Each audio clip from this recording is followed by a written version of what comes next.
À la fête d'anniversaire de ma nièce, ma fille de 3 ans s'est exclamée avec enthousiasme « Je veux aussi du gâteau !» Ma belle-sœur a crié « Contrôle ta gamine mal élevée !» Quand ma fille a continué à demander, elle a jeté tout le gâteau sur son visage, la faisant tomber et se cogner la tête sur la table. Le sang a commencé à couler alors qu'elle perdait connaissance. Ma belle-mère a crié « Ramasse-la simplement.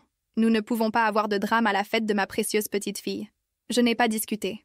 J'ai appelé le 911 et quand ils m'ont donné le rapport médical, j'ai fait en sorte de ruiner complètement mes beaux-parents. Maintenant, je suis Sylvie et voici l'histoire de comment un moment horrible a tout changé. Certaines personnes disent que la vengeance est un plat qui se mange froid, mais parfois elle se sert avec un accompagnement de justice qui se fait attendre depuis longtemps. C'était censé être une simple fête d'anniversaire. Ma nièce Louise fêtait ses 5 ans et ma belle-sœur Catherine planifiait cette célébration parfaite depuis des semaines. Catherine devait toujours tout faire pour les apparences, les décorations dignes de Pinterest, le gâteau élaboré à 3 étages de la pâtisserie la plus chère de la ville, les cadeaux de fête coordonnés qui coûtaient probablement plus que les courses hebdomadaires de la plupart des gens. Mon mari Paul et moi sommes arrivés avec notre fille de 4 ans, Émilie, qui sautillait pratiquement d'excitation. Elle parlait de la fête de Louise depuis des jours, demandant s'il y aurait du gâteau et si elle pourrait jouer avec les autres enfants. Émilie était toujours un enfant si douce et bien élevée, curieuse et enthousiaste, mais jamais exigeante ou perturbatrice. La fête battait son plein quand nous sommes arrivés chez ma belle-mère Marguerite. La cour arrière était transformée en ce qui ressemblait à une scène de conte de fées, avec des arcs de ballons et un buffet de bonbons. Marguerite n'avait épargné aucune dépense, comme d'habitude. Elle avait toujours favorisé les enfants de Catherine par rapport aux miens, faisant clairement comprendre que Louise et son petit frère Thomas étaient les vrais petits-enfants, tandis qu'Émilie était en quelque sorte moins importante parce qu'elle n'était pas l'enfant de Catherine. Pendant la première heure, tout semblait bien se passer. Émilie jouait gentiment avec les autres enfants, partageant les jouets et suivant tous les jeux de la fête. Elle passait le moment de sa vie, son petit visage rayonnant de joie, alors qu'elle participait à la chasse au trésor et aux chaises musicales. Puis vint le moment du gâteau. Catherine avait rassemblé tout le monde autour d'elle alors qu'elle se préparait à couper la magnifique création qu'elle avait photographiée sous tous les angles. Le gâteau était une œuvre d'art, 3 étages recouverts de roses en pâte à sucre et de paillettes comestibles, avec le nom de Louise écrit en script élaboré sur le dessus. Tous les enfants étaient assis aux petites tables, les yeux écarquillés d'anticipation. Émilie était assise au bout d'une table, attendant patiemment son tour comme tous les autres enfants. Alors que Catherine commençait à couper le gâteau et à servir d'abord la fille d'anniversaire, Émilie a levé sa petite main et a dit de sa douce petite voix « Je veux aussi du gâteau ». C'était une chose si innocente et normale pour une enfant de 4 ans de dire. Elle n'était pas exigeante ou impolie, juste excitée et exprimant ce que chaque enfant à la fête pensait. Mais la réaction de Catherine fut immédiate et vicieuse. « Contrôle ta gamine mal élevée ». Elle a crié à travers la cour, son visage se déformant de rage. Ce n'est pas à propos d'elle. Elle doit apprendre les bonnes manières. J'étais choquée. Catherine, elle est juste excitée. Elle a 4 ans et... Je me fiche de son âge, continua Catherine, sa voix devenant plus forte. Elle perturbe et gâche le jour spécial de Louise. Paul s'avança, essayant de désamorcer la situation. « Allez, Jessica, c'est juste une petite fille qui demande du gâteau comme tous les autres. » Mais Catherine était au-delà de la raison. Son visage était rouge de fureur, et je pouvais voir les autres parents commencer à paraître mal à l'aise. Certains rapprochèrent leurs propres enfants, sentant la tension dans l'air. Émilie, confuse par les cris, regarda autour d'elle nerveusement puis demanda encore. Sa voix plus petite cette fois. « Est-ce que je peux avoir du gâteau, s'il vous plaît ?» C'est alors que Catherine craquait complètement. J'ai dit non. Elle hurla, et avant que quiconque puisse réagir, elle prit tout l'étage inférieur du gâteau, cette pièce massive et lourde qui devait peser plusieurs kilos, et la lança directement sur ma fille de 4 ans. Le gâteau frappa Émilie en plein visage avec une force terrible. L'impact fut si violent qu'il la projeta en arrière de sa chaise. Elle tomba durement, sa petite tête frappant le coin de la table de pique-nique en bois avec un bruit sourd écœurant que je n'oublierai jamais. Pendant un moment, il y eut un silence complet. Puis je vis le sang. Cela commença comme un petit filet derrière l'oreille d'Émilie, mais en quelques secondes, il se répandait sur le patio en béton sous sa tête. Mon bébé ne bougeait pas. Elle ne pleurait pas. Elle était juste allongée là, complètement immobile, son petit corps recroquevillé dans une position non naturelle. « Émilie !» j'ai crié, me précipitant à ses côtés. Je suis tombée à genoux à côté d'elle, ayant peur de la bouger mais désespérée de l'aider. « Bébé, réveille-toi. Émilie, s'il te plaît. » Le sang coulait maintenant, rouge vif contre le béton gris. Ses yeux étaient fermés, Et elle était si pâle. J'ai pressé mon oreille contre sa poitrine et pouvais à peine entendre sa respiration superficielle. J'ai levé les yeux vers Catherine, m'attendant à une sorte de remords, une reconnaissance de l'horreur de ce qu'elle venait de faire. Au lieu de cela, elle se tenait là, les bras croisés, l'air agacé. « Elle n'aurait pas dû être si exigeante », dit Catherine froidement. « Peut-être qu'elle apprendra maintenant à se comporter correctement au fait. » Je ne pouvais pas croire ce que j'entendais. Ma fille était inconsciente et saignait, et Catherine agissait comme si c'était la faute d'Émilie. Mais alors ma belle-mère Marguerite prit la parole, et ces mots me blessèrent encore plus profondément. « Ramasse-la juste, Sylvie », dit-elle avec dédain, agitant la main comme si elle chassait une mouche. « Nous ne pouvons pas avoir ce genre de drame à la fête de ma précieuse petite fille. Tu fais une scène. » Je la regardais avec incrédulité. « Marguerite, elle est inconsciente. Il y a du sang partout. Les enfants tombent tout le temps, » répondit Marguerite avec un haussement d'épaule. « Elle ira bien. Mais tu gâches le jour spécial de Louise avec tout ce remue-ménage. » Les autres parents regardaient avec horreur, mais personne ne dit rien. Ils étaient tous trop choqués par ce qu'ils avaient vu. Plusieurs d'entre eux rassemblaient tranquillement leurs propres enfants et partaient. Je regardais mon mari, attendant qu'il défende notre fille, qu'il dise quelque chose à sa famille sur leur comportement épouvantable. Mais Paul se tenait juste là, l'air déchiré entre sa loyauté envers sa famille et son inquiétude pour Émilie. « Paul, dis-je. Ma voix à peine un murmure. Appelle le 911, maintenant. Sylvie, peut-être qu'on devrait juste l'emmener aux urgences, dit-il avec incertitude. Je veux dire, elle est probablement juste... Elle est inconsciente, criai-je. Il y a du sang qui coule de sa tête. J'appelle le 911 maintenant. J'ai sorti mon téléphone avec des mains tremblantes et composé le numéro. Quand le répartiteur a répondu, je pouvais à peine prononcer les mots à travers mes larmes. Ma fille, elle a 4 ans. Quelqu'un a jeté un gâteau sur elle et elle s'est cogné la tête. Il y a tellement de sang. Elle ne se réveille pas. Le répartiteur était calme et professionnel, me guidant à travers les étapes pour vérifier la respiration et le pouls d'Émilie, tout en la gardant immobile. L'ambulance arriva en quelques minutes et je regardais les ambulanciers travailler sur ma petite fille. Possible traumatisme crânien? J'entendis l'un d'eux dire dans sa radio. « Nous devons l'emmener au centre de traumatologie immédiatement. » Alors qu'il chargeait Émilie dans l'ambulance, je me tournai pour regarder mes beaux-parents une dernière fois. Catherine coupait déjà un nouveau gâteau, essayant de sauver la fête de Louise comme si rien ne s'était passé. Marguerite l'aidait, bavardant avec quelques invités restants sur la façon dont certaines personnes ne peuvent tout simplement pas contrôler leurs enfants. Aucune d'elles ne regarda même dans ma direction, alors que l'ambulance partait avec ma fille inconsciente à l'intérieur. Les plusieurs jours suivants furent les plus longs de ma vie. Émilie avait subi une commotion cérébrale et une fracture du crâne en ligne de cheveux. Les médecins me dirent que bien que la blessure soit grave, elle avait eu de la chance. Quelques centimètres de plus à gauche et l'impact aurait pu être fatal. Elle aurait besoin d'une surveillance attentive et d'une thérapie, mais avec le temps, la plupart des enfants se remettent bien de ce type de blessure. Je m'assis au chevet de son lit d'hôpital, tenant sa petite main et regardant les moniteurs qui suivaient de ses signes vitaux. Elle avait l'air si petite et fragile entourée de toutes ces machines. Les bandages autour de sa tête étaient un rappel brutal de la violence qui lui avait été faite. Paul arriva finalement le lendemain matin, apportant du café et ayant l'air penaud. « Comment va-t-elle » demanda-t-il tranquillement. « Elle est vivante, » dis-je sans le regarder. « Ce n'est pas grâce à ta famille. Sylvie, je sais que tu es bouleversée, mais... » « Bouleversée ?» Je me tournai pour lui faire face, et il recula vraiment devant la fureur qu'il vit dans mes yeux. « Paul, ta sœur a jeté un gâteau sur la tête de notre fille de 3 ans. Elle aurait pu la tuer. Et ta mère a agi comme si c'était la faute d'Émilie d'exister. Catherine ne voulait pas que cela arrive, dit-il faiblement. Elle était juste stressée par la fête. Et n'ose pas trouver des excuses pour elle, l'interrompis-je. Elle a délibérément blessé notre enfant. Et tu es resté là et tu l'as laissé faire? Paul passa ses mains dans ses cheveux. Que veux-tu que je fasse, Sylvie? C'est ma famille. Nous aussi. Nous sommes ta famille, dis-je tranquillement. Ou nous sommes censés l'être. C'est alors que j'ai su que quoi qu'il arrive ensuite, j'allais y faire face seule. Mon mari allait choisir sa famille plutôt que sa fille, comme il l'avait toujours fait. Les factures médicales commencèrent à arriver dans la semaine. L'hospitalisation et le traitement initial d'Émilie coûtèrent plus de 45 000 $. Les séances de thérapie continue, les médicaments, les rendez-vous de suivi, cela s'additionnait à des dizaines de milliers de dollars.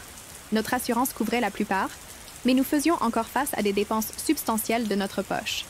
J'ai appelé Catherine pour demander si elle aiderait avec les frais médicaux, puisque ses actions les avaient causés. Sa réponse fut exactement ce à quoi je m'attendais. « Je ne paie rien », dit-elle catégoriquement. Émilie n'aurait pas dû m'embêter avec le gâteau. Si tu ne peux pas te permettre les factures médicales, peut-être que tu n'aurais pas dû avoir un enfant. J'ai posé la même question à Marguerite, et sa réponse fut encore pire. Catherine traverse un divorce en ce moment, dit-elle. Elle ne peut pas se permettre de jeter l'argent sur chaque petit accident. D'ailleurs, les enfants sont résistants. Émilie s'en remettra. C'est alors que j'ai décidé qu'elles allaient toutes les deux payer. Pas seulement financièrement, mais de toutes les façons possibles. J'ai commencé par documenter tout. J'ai pris des photos des blessures d'Émilie, gardé tous les dossiers médicaux et écrit chaque détail dont je pouvais me souvenir de l'incident. J'ai contacté les autres parents qui étaient à la fête et leur ai demandé d'écrire des déclarations sur ce qu'ils avaient vu. La plupart d'entre eux étaient heureux d'aider.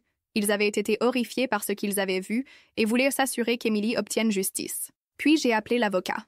David Martinez se spécialisait dans les cas de dommages corporels impliquant des enfants, et quand je lui ai dit ce qui s'était passé, il fut immédiatement intéressé. Il examina toute ma documentation et interrogea les témoins, et dans la semaine, il me dit que nous avions un cas incroyablement solide. Ce n'était pas un accident, expliqua-t-il. Votre belle-sœur a délibérément jeté un objet lourd sur un enfant de 3 ans avec assez de force pour causer une blessure grave. C'est une agression. Et c'est aussi une mise en danger criminelle d'un mineur. Nous avons déposé des accusations civiles et criminelles. Le cas criminel fut géré par le bureau du procureur de district, tandis que David poursuivit le cas civil pour dommages. Mais je n'avais pas fini. Je savais que Catherine et Marguerite travaillaient toutes les deux dans des domaines où leur réputation comptait. Catherine était agent immobilier dans une firme haut de gamme et Marguerite était directrice adjointe à l'école primaire locale. J'ai fait en sorte que leurs employeurs apprennent ce qui s'était passé. J'ai envoyé des copies du rapport de police et des déclarations de témoins à la compagnie immobilière de Catherine, avec une lettre expliquant comment l'un de leurs agents avait violemment agressé un bambin lors d'un rassemblement familial. J'ai aussi tout envoyé au conseil immobilier local, puisque la licence de Catherine pouvait être révoquée pour comportement criminel.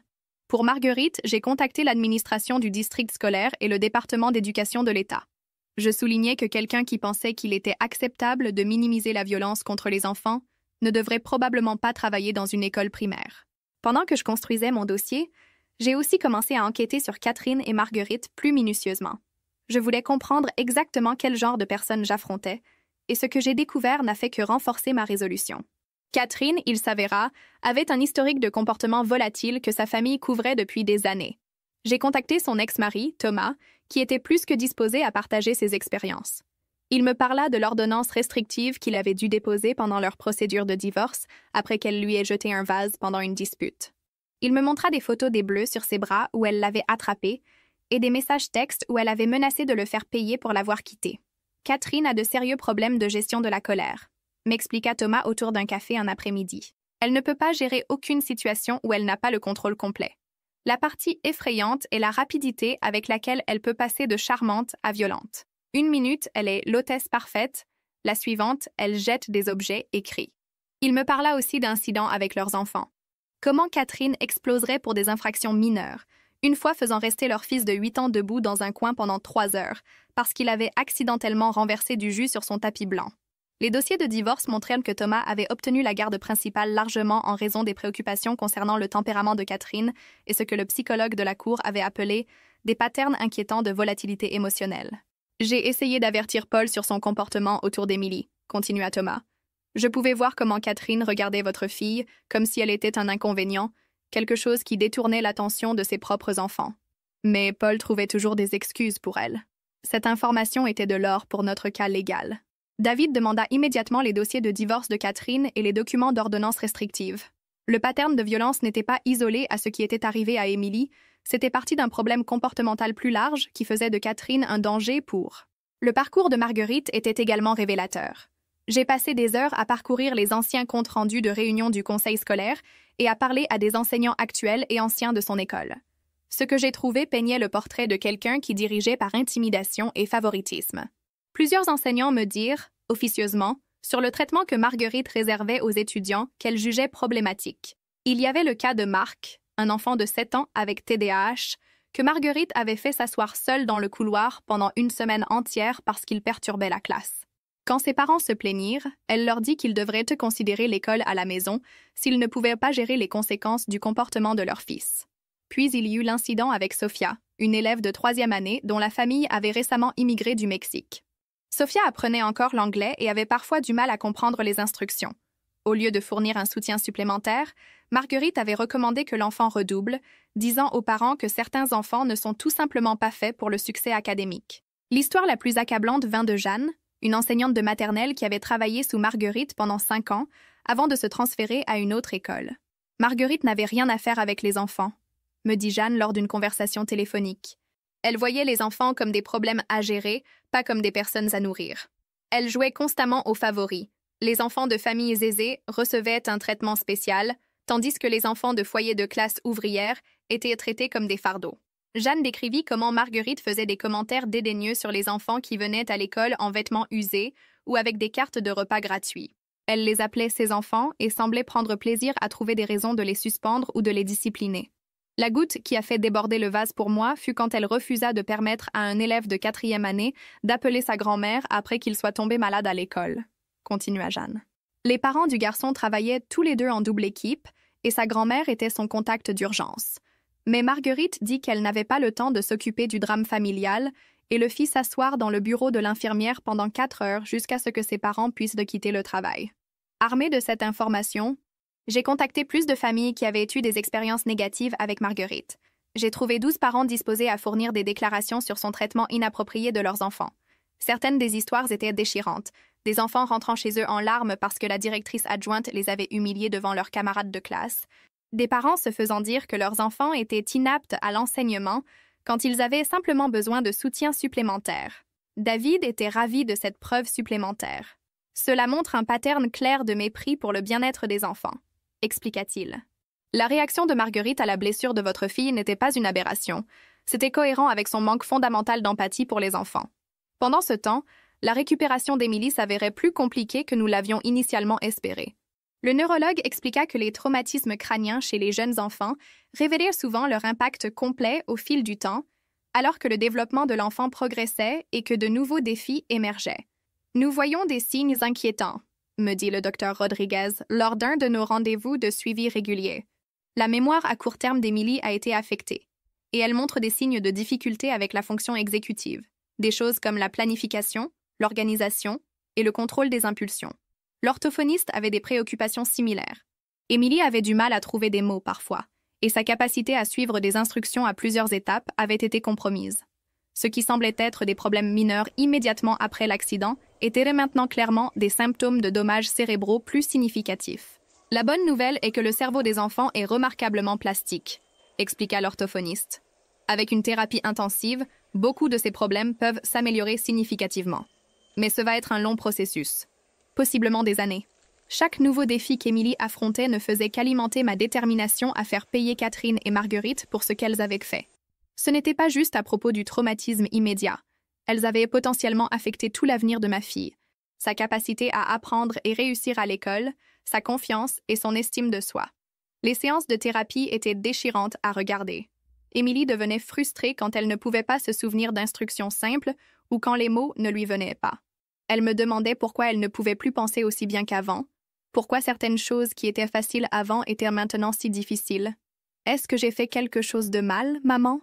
me demanda-t-elle un jour après une séance d'ergothérapie particulièrement difficile. « C'est pour ça que mon cerveau a été blessé ?» J'ai dû quitter la pièce pour me ressaisir. L'idée que ma douce et innocente fille puisse se blâmer pour ce que Catherine lui avait fait était presque insupportable. La pression financière devenait également écrasante. Même avec l'assurance, nous faisions face à des milliers de dollars de dépenses de notre poche chaque mois. J'avais dû prendre un congé prolongé de mon travail pour gérer les soins d'Émilie, ce qui signifiait que nous avions perdu une portion significative de nos revenus juste quand nos dépenses montaient en flèche. J'ai fait des demandes d'assistance à travers divers programmes, mais la bureaucratie était un cauchemar. Les formulaires devaient être remplis en triple exemplaire, les dossiers médicaux devaient être soumis et resoumis, et chaque demande semblait nécessiter 3 signatures différentes de spécialistes, qui étaient réservées solidement pendant des mois. Pendant ce temps, Catherine postait sur les réseaux sociaux ses vacances à Cabo avec son nouveau petit ami, apparemment non dérangée par le fait que ses actions avaient laissé une enfant de 3 ans avec des dommages cérébraux permanents. Les photos la montraient se prélassant au bord de la piscine, cocktail à la main, avec des légendes sur le fait de vivre sa meilleure vie et de ne pas laisser les gens négatifs la déprimer. Marguerite n'était pas mieux. Elle avait commencé un blog appelé « Sagesse de l'expérience », où elle écrivait des posts moralisateurs sur les parents qui s'attendaient à ce que les écoles accommodent chaque caprice de leurs enfants flocons de neige spéciaux. L'ironie de quelqu'un qui avait minimisé le traumatisme crânien d'un enfant écrivant sur l'attitude de droit parental était écœurante. C'est alors que j'ai décidé d'étendre ma campagne au-delà des simples procédures légales. J'ai créé une chronologie détaillée des événements et les partagé sur chaque groupe Facebook local et forum communautaire que je pouvais trouver. J'ai inclus des photos des blessures d'Emily, avec son visage obscurci pour la vie privée, des copies des rapports médicaux et des déclarations de témoins. J'ai fait en sorte que tout le monde dans notre communauté sache exactement ce que Catherine et Marguerite avaient fait et comment elles avaient réagi après. La réponse fut immédiate et écrasante. Les parents étaient horrifiés par ce qu'ils lisaient et beaucoup partagèrent leurs propres expériences négatives avec les deux femmes. Le post fut partagé des centaines de fois, atteignant bien au-delà de notre communauté immédiate. Les entreprises locales commencèrent à prendre leur distance avec Catherine et Marguerite. Le club de campagne où Marguerite était membre depuis 15 ans lui demanda tranquillement de démissionner. La boutique où Catherine faisait ses achats régulièrement lui dit qu'elle n'était plus la bienvenue après que d'autres clients se soient plaints de sa présence. J'ai aussi contacté les organisations professionnelles et les conseils de licence. La licence immobilière de Catherine était due pour renouvellement et j'ai fait en sorte que le conseil de licence soit au courant de ces accusations criminelles et du pattern de comportement violent. Pour Marguerite, j'ai contacté le département d'éducation de l'État et fourni la documentation de son traitement inapproprié d'étudiants au cours des années. L'attention médiatique s'intensifia quand une journaliste locale, Marie Santos, décida de faire une enquête approfondie sur le cas.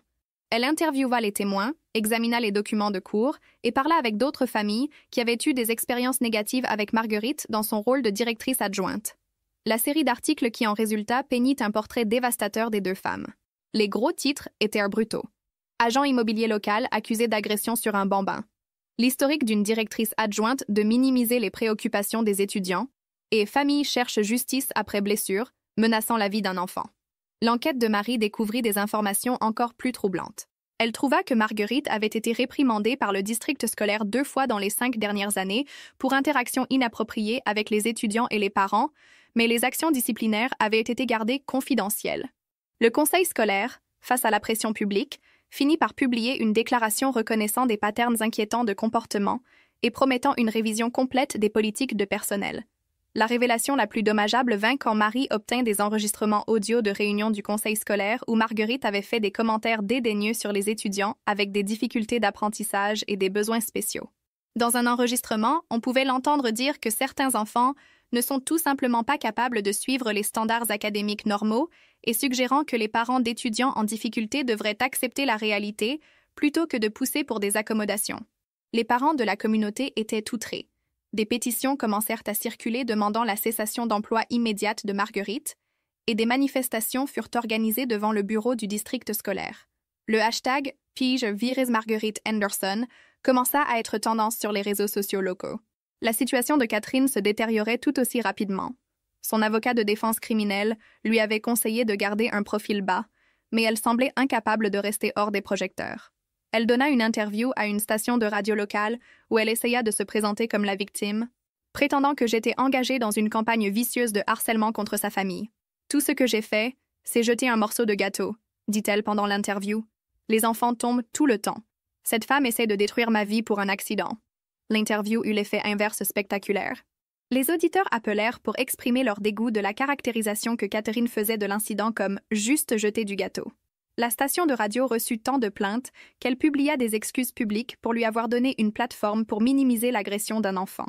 Alors que le procès criminel approchait, je pouvais voir l'impact que l'examen public avait sur Catherine et Marguerite. Catherine avait perdu du poids significatif et avait l'air hagarde chaque fois qu'elle apparaissait en cours. Marguerite avait développé un tremblement notable dans ses mains et semblait avoir vieilli de plusieurs années en l'espace de quelques mois. Mais je ne ressentais aucune sympathie pour aucune d'elles. Chaque fois que je regardais Emily lutter avec une tâche qui aurait dû être simple pour un enfant de son âge, chaque fois qu'elle devenait frustrée parce que son cerveau blessé ne pouvait plus traiter l'information comme avant, j'étais rappelée de pourquoi elle méritait tout ce qui leur arrivait.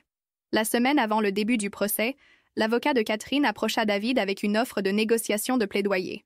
Catherine plaiderait coupable à une accusation moindre en échange d'une probation et de services communautaires, mais pas de temps de prison. David apporta l'offre à moi, mais je la rejetai immédiatement. « Elle a presque tué ma fille », lui dis-je. Elle a jeté un objet lourd sur la tête d'une enfant de 3 ans avec assez de force pour fracturer son crâne. Puis, elle n'a montré aucun remords whatsoever. Je veux qu'elle fasse face aux conséquences complètes de ce qu'elle a fait. Les nouvelles locales reprirent l'histoire après que quelqu'un ait fait fuiter le rapport de police. Le gros titre disait « Femme jette un gâteau sur une enfant de 3 ans, cause une fracture du crâne ». L'histoire devint virale sur les réseaux sociaux, et soudain, tout le monde en ville savait ce que Catherine et Marguerite avaient fait. Au moment où l'histoire atteignit les réseaux sociaux, elle avait pris une vie propre. Le post Facebook original avait été partagé plus de 50 000 fois, avec des commentaires allant de l'indignation à l'incrédulité. Les utilisateurs de Twitter appelaient au boycott de toute entreprise qui continuait à s'associer avec Catherine ou Marguerite. Quelqu'un avait même créé une pétition Change.org, exigeant que les deux femmes fassent face aux conséquences légales maximales possibles. La nature virale de l'histoire signifiait que les actions de Catherine et Marguerite étaient discutées bien au-delà de notre petite communauté. Les blogs parentaux reprirent l'histoire, l'utilisant comme exemple de comment les adultes peuvent échouer à protéger les enfants. Les défenseurs de la sécurité des enfants citèrent le cas dans leurs appels pour des lois plus fortes protégeant les mineurs de l'agression. La compagnie immobilière de Catherine ne se contenta pas de la laisser tomber. Ils effacèrent toute trace de son existence de leur site web et de leurs matériaux marketing. Ses photos professionnelles furent retirées, sa biographie supprimée et son nom rayé de leur répertoire d'agents. C'était comme si elle n'avait jamais travaillé là du tout. L'enquête du conseil immobilier fut rapide et décisive. Ils suspendirent sa licence immédiatement et commencèrent les procédures pour révocation permanente. La présidente du conseil publia une déclaration disant que les individus qui s'engagent dans la violence contre les enfants n'ont pas leur place dans la profession immobilière, où la confiance et le caractère sont primordiaux. La situation de Marguerite à l'école devenait également intenable. Les parents retiraient leurs enfants des classes plutôt que de risquer qu'ils interagissent avec elles. Les enseignants demandèrent des transferts à d'autres écoles pour éviter de travailler sous sa supervision. Le conseil scolaire faisait face à une pression sans précédent pour agir de manière décisive. Pendant une réunion du conseil scolaire particulièrement houleuse, plus de 200 parents remplirent l'auditorium pour exiger la cessation d'emploi de Marguerite. Un par un, ils partagèrent les histoires des expériences négatives de leurs enfants avec elle, des instances d'humiliation, de dédain et de cruauté pure qui peignirent le portrait de quelqu'un fondamentalement inapte à travailler avec des enfants. Ma fille rentrait chez elle en pleurant tous les jours pendant 1 mois parce que Madame Henderson lui avait dit qu'elle était stupide d'avoir besoin d'aide en mathématiques, témoigna une mère. Elle a 7 ans. Les enfants de 7 ans ont besoin d'aide en mathématiques. Un autre parent décrivit comment Marguerite avait forcé son fils à manger seul dans le couloir pendant 1 semaine parce que le garçon avait été perturbateur en classe, une perturbation qui s'avéra être l'enfant posant des questions parce qu'il ne pouvait pas voir le tableau et avait besoin de lunettes. Les témoignages continuèrent pendant des heures, chacun plus accablant que le précédent. À la fin de la réunion, il était clair que la position de Marguerite était complètement intenable. 3 jours plus tard, le conseil scolaire vota à l'unanimité pour mettre fin à son emploi, effectif immédiatement. Le vote fut accueilli par des applaudissements tonitruants de l'auditorium bondé. La compagnie immobilière de Catherine la licencia immédiatement. Ils publièrent une déclaration disant qu'ils ne pouvaient pas avoir quelqu'un associé à la maltraitance d'enfants représentant leur marque. Le conseil immobilier suspendit sa licence en attendant l'issue du cas criminel. Marguerite fut mise en congé administratif pendant que le district scolaire menait sa propre enquête. Les parents appelaient à son renvoi, disant qu'ils ne voulaient pas que quelqu'un qui cautionnait la violence contre les enfants travaille avec leurs enfants. Alors que le cas criminel avançait, je m'assurais de documenter chaque aspect des luttes continues d'Émilie. Je gardais un journal détaillé de ses bons et mauvais jours, les moments où elle s'arrêtait au milieu d'une phrase, les fois où elle fondait en larmes parce qu'un puzzle simple qui était facile avant était maintenant impossible pour elle à compléter. L'ergothérapeute, Dr. Kim, aidait Émilie à réapprendre les compétences qui avaient été affectées par sa blessure. Des tâches comme attacher ses chaussures ou couper avec des ciseaux, des choses qu'elle maîtrisait avant l'accident, nécessitaient maintenant de la pratique et de la patience supplémentaire. Sa coordination avait été affectée par la lésion cérébrale, et regarder son travail si dur pour regagner les capacités qu'elle avait perdues était déchirant. Elle travaille 2 fois plus dur que les autres enfants de son âge juste pour faire des choses normales, m'expliqua Dr. Kim après une séance particulièrement difficile. La blessure a affecté la partie de son cerveau responsable de la planification motrice et de la coordination. Avec le temps et la thérapie, elle s'améliorera, mais elle pourrait toujours avoir certaines limitations. J'enregistrai ces conversations, sachant qu'elles seraient cruciales pour le cas civil. Chaque pièce d'évidence qui montrait l'impact à long terme des actions de Catherine aiderait à s'assurer qu'Émilie reçoive la compensation qu'elle méritait pour une vie de défi. Les tests neuropsychologiques montrèrent que bien que la blessure d'Émilie guérissait bien, il y avait certaines zones de préoccupation. Dr. Williams avait mené des évaluations développementales appropriées à l'âge et trouva qu'Emily montrait quelques retards dans la vitesse de traitement et l'attention qui n'existait pas avant l'accident. La bonne nouvelle est que sa blessure s'est produite pendant que son cerveau est encore très plastique, expliqua Dr. Williams pendant notre rencontre. Les enfants de son âge font souvent des récupérations remarquables avec une thérapie et un soutien approprié. Cependant, nous devrons la surveiller de près quand elle commencera l'école pour s'assurer qu'elle obtienne toute aide supplémentaire dont elle pourrait avoir besoin. Le rapport estima qu'Emily aurait probablement besoin de thérapie continue et potentiellement de soutien éducationnel. Avec des coûts qui pourraient atteindre 200 000 $ au cours des prochaines années, un fardeau significatif pour toute famille. Je fis des copies de chaque rapport médical et notes de thérapie, construisant un dossier compréhensif qui peignait une image claire de comment un moment de violence avait altéré à jamais la trajectoire de vie de ma fille. Chaque document était un autre clou dans le cercueil de Catherine, plus d'évidence de la destruction qu'elle avait causée. Pendant ce temps, je construisais aussi un cas contre Marguerite pour son rôle dans les conséquences. Bien qu'elle n'ait pas jeté le gâteau, sa réponse à la blessure d'Emily était presque également dommageable. Je recherchais les précédents légaux pour la responsabilité du spectateur et l'échec de porter secours dans les cas impliquant des enfants blessés. David était intrigué par cet angle. Marguerite avait un devoir légal et moral d'assurer la sécurité des enfants à cette fête, expliqua-t-il. Son mépris de l'urgence médicale évidente de votre fille pourrait constituer de la négligence, surtout étant donné son parcours professionnel en éducation. Nous trouvâmes des cas où les administrateurs scolaires avaient été tenus responsables pour avoir échoué à répondre appropriément aux blessures d'étudiants. La réaction de Marguerite me disant de « la ramasser juste » pendant qu'Emily était inconsciente et saignait était exactement le genre de réponse que les cours avaient trouvé inacceptable dans des situations similaires.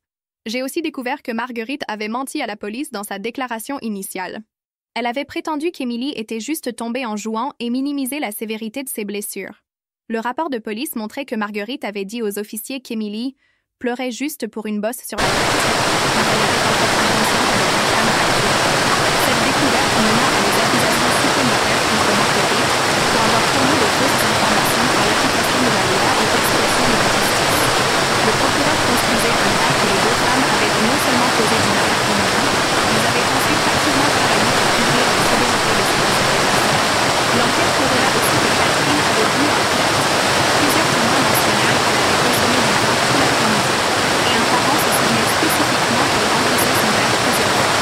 Un test de toxicologie n'avait pas été effectué sur les lieux, mais les déclarations de témoins suggéraient que le jugement de Catherine pourrait avoir été altéré quand elle prit la décision de jeter le gâteau.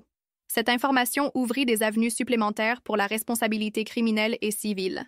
Les accusations d'agression devenaient plus sérieuses quand l'alcool était impliqué, et le cas civil pouvait maintenant inclure des arguments sur la mise en danger imprudente et la prise de décision altérée. Je passais des heures chaque nuit à rechercher des cas similaires, cherchant des précédents et des stratégies qui pourraient aider à assurer des conséquences maximales pour les deux femmes. Je lus sur d'autres parents qui s'étaient battus pour la justice après que leurs enfants aient été blessés, et j'appris sur les diverses façons que les perpétrateurs essayèrent de minimiser leurs actions ou d'échapper à la responsabilité. Un cas qui résonna particulièrement avec moi impliquait une travailleuse de garderie qui avait secoué un bambin, causant des dommages cérébraux similaires à ceux d'Emily. La travailleuse avait initialement prétendu que c'était un accident, mais les images de sécurité montraient qu'elle avait été frustrée par les pleurs de l'enfant et l'avait délibérément secoué dans la colère.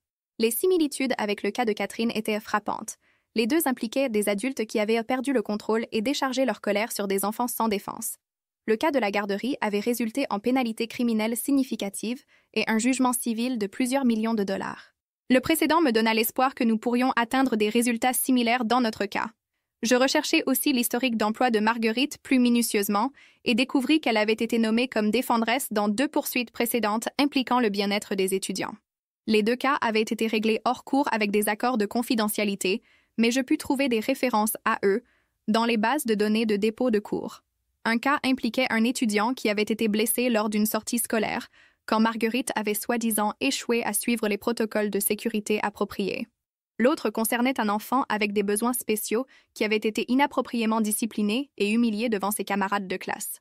Le pattern de mépris pour le bien-être des enfants devenait de plus en plus clair.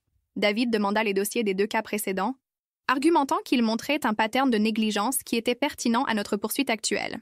Bien que les accords de règlement nous empêchent de voir les détails complets, le fait que le district scolaire avait payé des sommes significatives pour résoudre les 2 cas suggérait que la conduite de Marguerite avait été sérieusement problématique. Alors que la nouvelle de ces incidents précédents se répandait dans la communauté, l'opinion publique contre Marguerite se durcit encore plus. Les parents commencèrent à se demander combien d'autres enfants avaient été blessés par sa négligence au cours des années et comment le district scolaire lui avait permis de continuer à travailler malgré ces signaux d'alarme. Le conseil scolaire fit face à une pression croissante pour expliquer pourquoi ils avaient gardé Marguerite dans sa position malgré les règlements précédents. Les réunions du conseil devinrent des affaires contentieuses, avec des parents exigeant des réponses sur les pratiques d'embauche et de rétention du district. Pendant une réunion particulièrement houleuse, le président du conseil scolaire fut forcé de reconnaître qu'ils avaient été au courant de certaines préoccupations concernant la performance de Marguerite, mais avaient cru que la formation et la supervision supplémentaires abordèrent les problèmes. Les parents étaient outrés que leurs enfants aient été mis en danger par la décision du conseil de donner à Marguerite plusieurs chances de s'améliorer. La révélation des incidents précédents attira aussi l'attention des officiels de l'éducation de l'État, qui ouvrirent leur propre enquête sur les pratiques de personnel du district scolaire. Le département d'éducation de l'État annonça qu'il réviserait tous les cas impliquant Marguerite et examinerait si le district avait suivi les protocoles appropriés pour rapporter et adresser les préoccupations concernant la conduite des employés. Cette enquête élargie signifiait que Marguerite faisait maintenant face à des conséquences potentielles à plusieurs niveaux. Accusations criminelles liées au cas d'Émilie, cessation d'emploi de sa position actuelle, révocation potentielle de ses qualifications d'enseignement et examen des officiels de l'État qui pourraient affecter sa capacité à travailler en éducation n'importe où dans l'État. La pression prenait clairement son péage sur les deux femmes. Catherine avait développé un tic notable dans son œil gauche, et elle avait perdu tant de poids que ses vêtements pendaient lâchement sur sa silhouette. Elle avait été forcée de déménager chez ses parents âgés après avoir perdu son appartement, puisqu'aucun propriétaire en ville ne lui louerait une fois que son histoire devint publique. Marguerite ne s'en sortait pas mieux. Le stress avait exacerbé sa haute pression sanguine, et elle avait été hospitalisée 2 fois pour ce que les médecins décrivirent comme des épisodes cardiaques liés au stress. Son mari, qui l'avait initialement soutenue, considérait apparemment le divorce alors que le scandale continuait à endommager sa propre réputation dans la communauté. Le cas criminel prit presque 8 mois pour se frayer un chemin à travers le système. Pendant ce temps, je regardais les tentatives de Catherine de minimiser ce qu'elle avait fait devenir de plus en plus désespéré. Sa stratégie initiale de prétendre que c'était un accident s'effondra quand plusieurs témoins témoignèrent qu'elle avait délibérément visé le gâteau au visage d'Émilie. Pendant le procès, le procureur joua un enregistrement de mon appel au 911. Vous pouviez entendre la panique dans ma voix alors que je décrivais ma fille inconsciente saignant sur le béton. Plusieurs jurés pleuraient à la fin. L'avocat de Catherine essaya d'argumenter que c'était un accident, qu'elle avait seulement voulu jeter le gâteau près d'Émilie, pas sur elle. Mais les témoins étaient clairs. Ils avaient vu Catherine viser directement le visage de ma fille et jeter le gâteau avec une force terrible. Le jury délibéra pendant moins de 2 heures avant de rendre un verdict de culpabilité sur les 2 accusations. Catherine fut condamnée à 4 mois de prison, 2 ans de probation et ordonnée de payer la restitution complète pour les dépenses médicales d'Émilie. Marguerite ne fit jamais face à des accusations criminelles, mais le district scolaire la renvoya après que leur enquête conclut que sa réponse à l'incident montrait un manque fondamental de jugement et de compassion qui la rend inapte à travailler avec des enfants. Le cas civil prit une autre année à résoudre. David argumenta que les actions de Catherine avaient été si imprudentes et les conséquences si sévères que des dommages significatifs étaient justifiés. Il fit venir des experts médicaux qui témoignèrent sur les défis continus d'Émilie et les coûts associés à ses soins et surveillance continuée. Le jury nous accorda 650 000 $ en dommages. Bien que Catherine ait dû déclarer faillite, nous pûmes collecter la plupart du jugement à travers la saisie de ses salaires futurs et la vente d'actifs. L'argent aiderait à s'assurer qu'Émilie ait accès à toute thérapie ou soutien éducationnel supplémentaire dont elle pourrait avoir besoin en grandissant. Mais les conséquences sociales furent peut-être la pire partie pour elle. Dans une petite ville comme la nôtre, tout le monde savait ce qui s'était passé. La licence immobilière de Catherine fut suspendue pour 2 ans plutôt que révoquée de façon permanente, mais la condamnation rendit presque impossible pour elle de trouver du travail dans l'industrie. Elle finit par déménager dans un autre État pour reconstruire sa carrière. Marguerite perdit ses qualifications d'enseignement et fut incapable de trouver du travail en éducation n'importe où dans l'État. Elle finit par déménager dans une communauté de retraités en Floride, incapable de gérer le jugement constant et les murmures dans notre petite ville. Paul et moi divorçâmes 6 mois après l'incident. Il ne me pardonna jamais d'avoir détruit sa famille, et je ne lui pardonnai jamais de ne pas avoir protégé notre fille. Il déménagea chez sa mère après que Marguerite perde sa maison, et je le vois rarement maintenant. Émilie va beaucoup mieux maintenant, 2 ans plus tard. Elle a encore besoin d'un soutien supplémentaire avec certaines tâches, et nous continuons avec des examens réguliers pour surveiller ses progrès. Mais elle s'est avérée être incroyablement résistante, et elle prospère à la maternelle avec l'aide d'une enseignante merveilleuse qui comprend ses besoins.